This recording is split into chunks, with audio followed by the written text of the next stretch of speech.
So hi guys and welcome back to another video of bank time.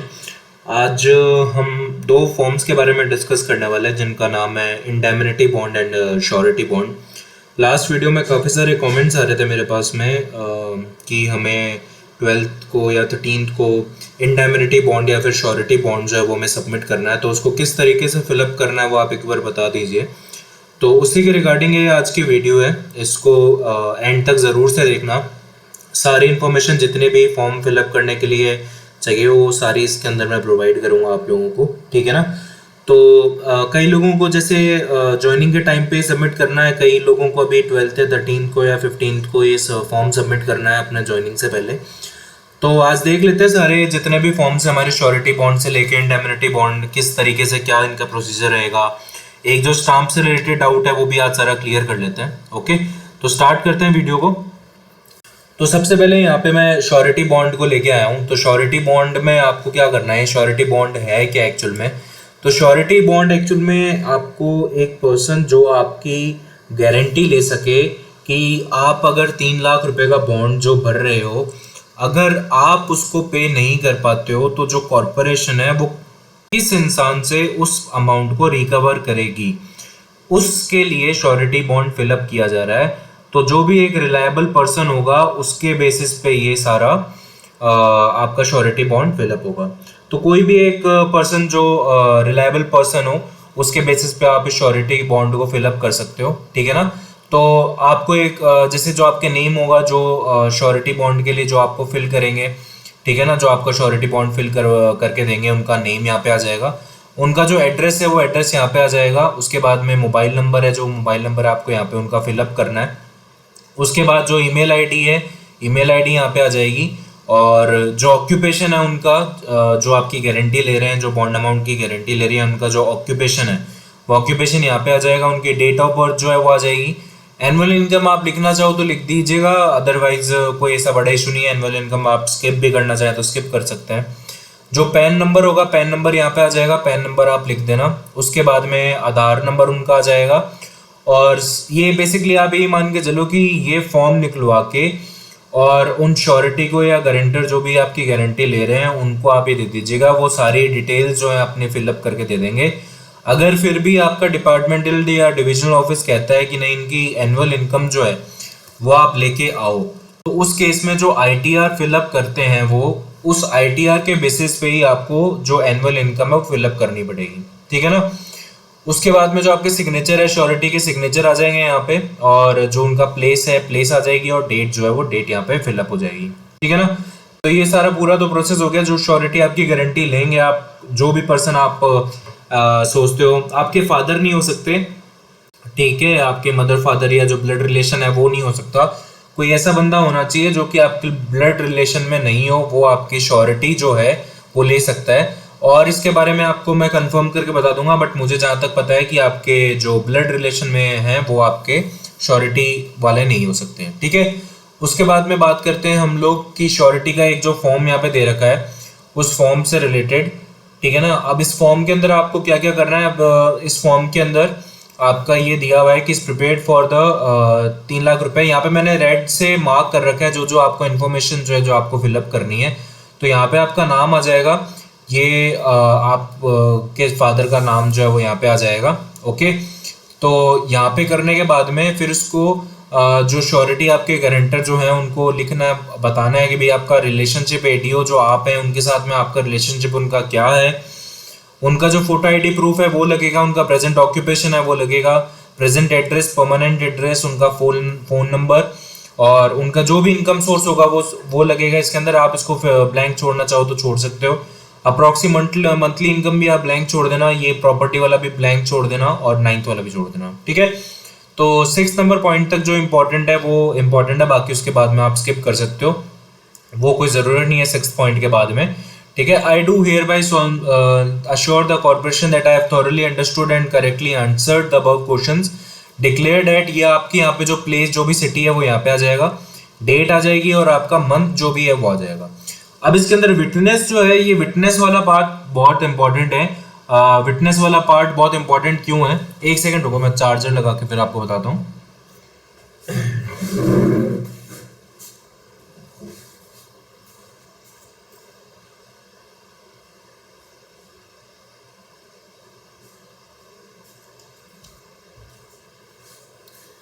तो ये witness वाला जो part है वो इम्पोर्टेंट इसलिए है क्योंकि यहाँ पे हम लोगों को विटनेस किसको बनाना है इसके अंदर वो बहुत इंपॉर्टेंट है।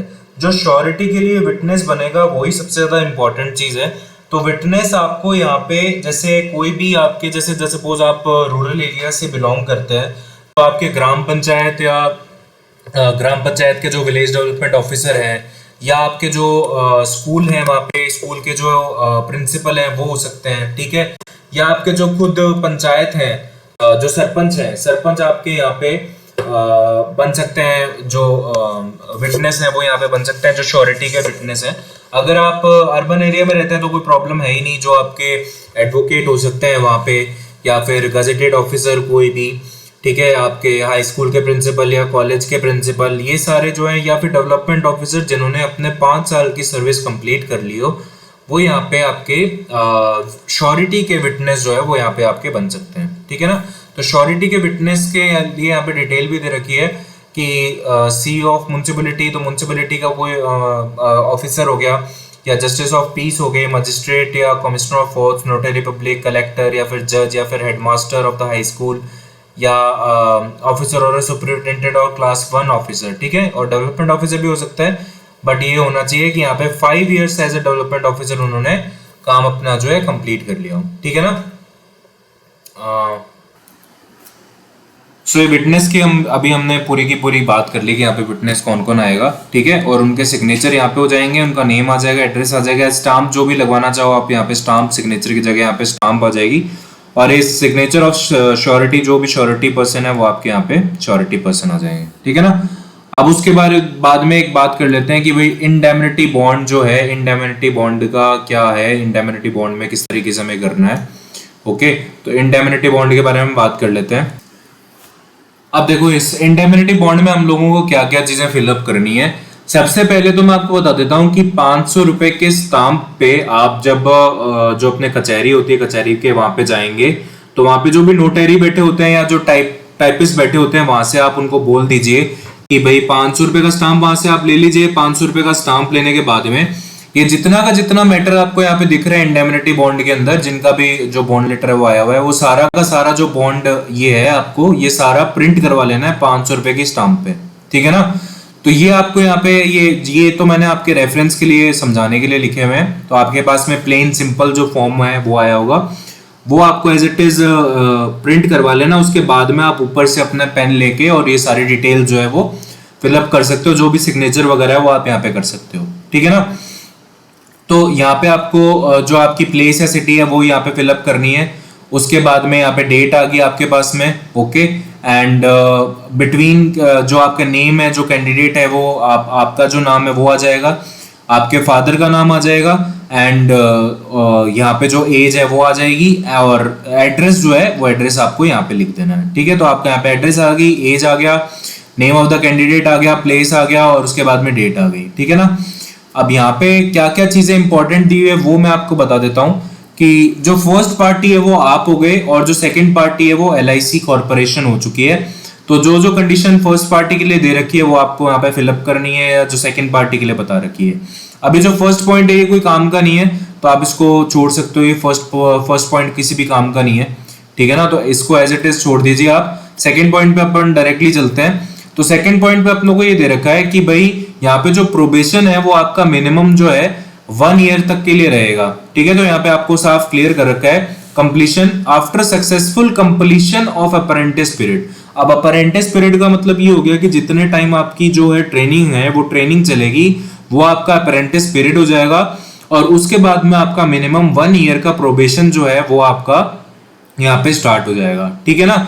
और the set can further be extended for period of 1 year. तो जस्ट सपोज अगर जैसे आप लोगों ने कई लोगों से सुना भी होगा कि भाई आपका अगर कंप्लीट नहीं हो पाती है प्रोबेशन में, सही से टारगेट कंप्लीट नहीं हो पाता, तो फिर आपको 1 ईयर का अप्रोक्सीमेटली ऐसे डायरेक्टली 1 ईयर का एक्सटेंशन नहीं मिलता, वो 3-3 महीने करके आपको एक्सटेंशन 4 प्रोवाइड कर देते हैं। तो ऐसे करके आपको एक्सटेंशन जो है यहाँ पे 1 साल का एक्सटेंशन भी 3-3 महीने के आपके टारगेट, जैसे सपोज अगर पास में या टारगेट कंप्लीट कर सकते हो, अगर उनको लगता है कि हाँ भाई आप आसपास में ही हो, तो वो लोग आपको 3-3 महीने करके एक्सटेंशन ऐसे 4 बार दे भी देते हैं। तो 1 साल तक का आपको एक्सटेंशन वहां पे मिल जाता है, ठीक है ना। The party of the first part अब फर्स्ट पार्ट के लिए यहाँ पे कुछ कुछ रूल्स दे रखे हैं कि भाई 1999 के जो रेगुलेशंस है उसके अकॉर्डिंग या 1960 के जो भी रूल्स हैं उसके अकॉर्डिंग यहाँ पे टर्म्स एंड कंडीशंस के बारे में सब बता रखा है। और फिर फोर्थ पॉइंट पे अपन चल जाते हैं कि भाई जितना भी एक्सपेंडिचर होगा जो ट्रेनिंग के लिए होगा, नॉलेज के लिए होगा, जो स्किल के लिए होगा, वो सारा का सारा जो है कॉर्पोरेशन जो है वो बेयर करेगी, सारा का सारा जो एक्सपेंडिचर है वो खुद लेगी। अब फिफ्थ पॉइंट इंपॉर्टेंट पार्ट है, यहाँ पे आपको ये बोला गया है कि अगर आप लीव करते हो या फिर रिजाइन करते हो सर्विस से 4 साल के अंदर अंदर from the date of joining as apprentice development, तो जिस दिन आप ज्वाइन करोगे उसके 4 साल के अंदर अंदर आप कभी भी जब भी रिजाइन करते हो तो वो 4 साल के अंदर अंदर आपका पीरियड जो है वो रहेगा जहां पे आपको बॉन्ड अमाउंट पे करनी पड़ेगी, ठीक है ना। तो वो 4 साल का पीरियड आप अपने ध्यान में रखना कि जिस दिन से आप ज्वाइन कर रहे हो उस दिन से लेकर के आपका 4 साल कंप्लीट हो जाएगा। उसके बाद में अगर आप छोड़ते हो तो आपका जो बॉन्ड अमाउंट है वो आपको नहीं देना पड़ेगा, अदरवाइज जो बॉन्ड अमाउंट है वो आपको फिलअप करना पड़ेगा। फिर यहाँ पे जो सिग्नेचर ऑफ श्योरिटी है, सिग्नेचर ऑफ श्योरिटी आ जाएगा, सिग्नेचर ऑफ कैंडिडेट है जो वो कैंडिडेट का सिग्नेचर आ जाएगा, दोनों के सिग्नेचर जो यहाँ पे आ जाएंगे। श्योरिटी मैंने आपको पहले वाले फॉर्म में बता ही दिया, और कैंडिडेट जो आप है आपका यहाँ पे सिग्नेचर आ जाएगा, ठीक है ना। तो ऑफिसर फॉर एनी जो could put loss in terms, ये 6 पॉइंट छोड़ दो।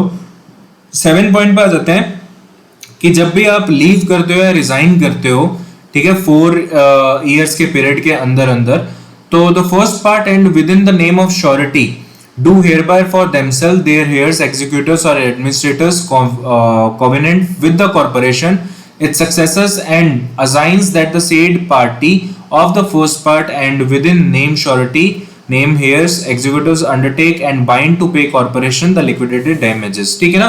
तो यहाँ पे साफ इन्होंने क्लियर कर रखा है कि अगर आप रिजाइन करते हो या लीव करते हो 4 इयर्स के अंदर अंदर with in the period of 4 years, तो आप या फिर जो आपके नेम ऑफ श्योरिटी है, जो आपने श्योरिटी जिसको बनाया है, वो लेएबल होंगे। उनको जो डैमेज होगा, जो लॉस होगा कॉर्पोरेशन को 3 लाख रुपए की, वो अमाउंट आपको पे करनी पड़ेगी। और क्लॉज 4 एंड क्लॉज 5 जो इंडेमनिटी बॉन्ड का है उसमें ये सारी कंडीशंस दी गई हैं, तो आप पे आपको करना ही पड़ेगा ये जो भी लॉस होगा, ठीक है ना।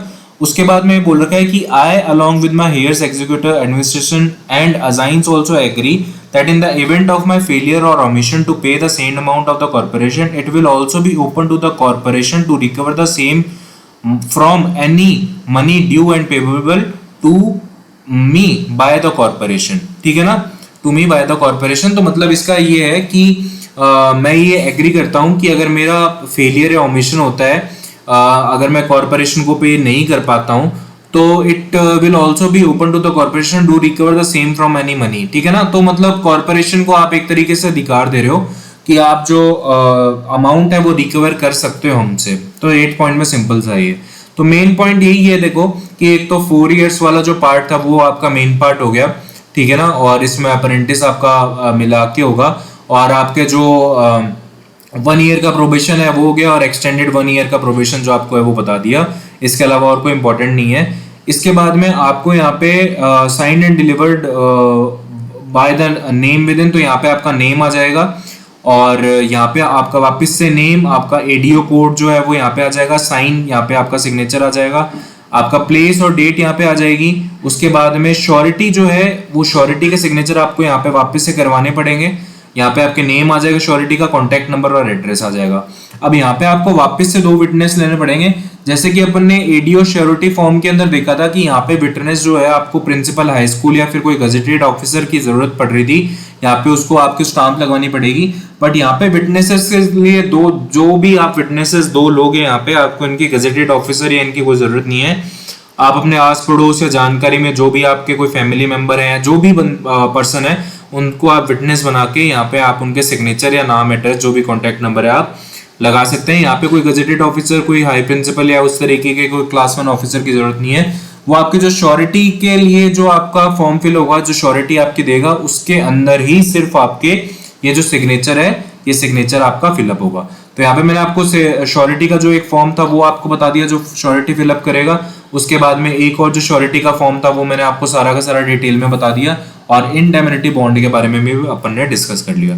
अब इसके अलावा अगर आपको कोई भी डाउट आता है या किसी भी चीज की प्रॉब्लम आती है, तो एक चीज मैं वापस से बता देता हूँ, वापस से कंफ्यूजन क्रिएट ना हो उसके लिए, कि इंडेमनिटी बॉन्ड को आपको 500 रुपए की स्टाम्प पेपर पे पहले ये सारा का सारा मटेरियल, ये 2 पेजेस का जितना भी मटेरियल है ये सारा आपको प्रिंट करवाना है।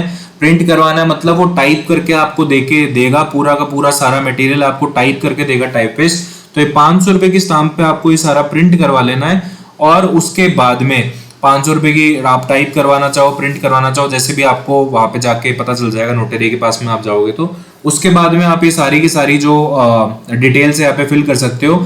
जो फॉर्म आपको दिया जाए ऑर्गेनाइजेशन की तरफ से वही फॉर्म आपको भरना है। अब जैसे कि यहाँ पे जो श्योरिटी का बॉन्ड आपको दे रखा था, इसके अंदर आपको अजमेर राजस्थान दिख रखा है, ठीक है ना, तो ये अजमेर डिवीजन का है, दैट्स व्हाई।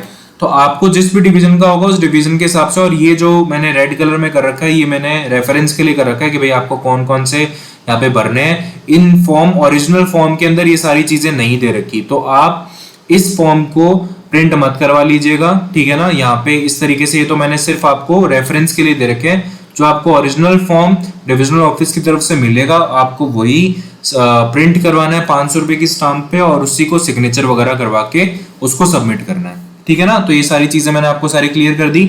श्योरिटी फॉर्म या जो दूसरा वाला श्योरिटी फॉर्म है इसको 500 रुपए की स्टाम्प पे प्रिंट नहीं करवाना, सिर्फ इंडेमनिटी बॉन्ड को 500 रुपीज की स्टैंप पर प्रिंट करवा के दोनों पेजेस को, उसके बाद में आप अपने जो भी आपके डिटेल्स है वो सारी आप यहाँ पे फिलअप कर सकते हो, ठीक है।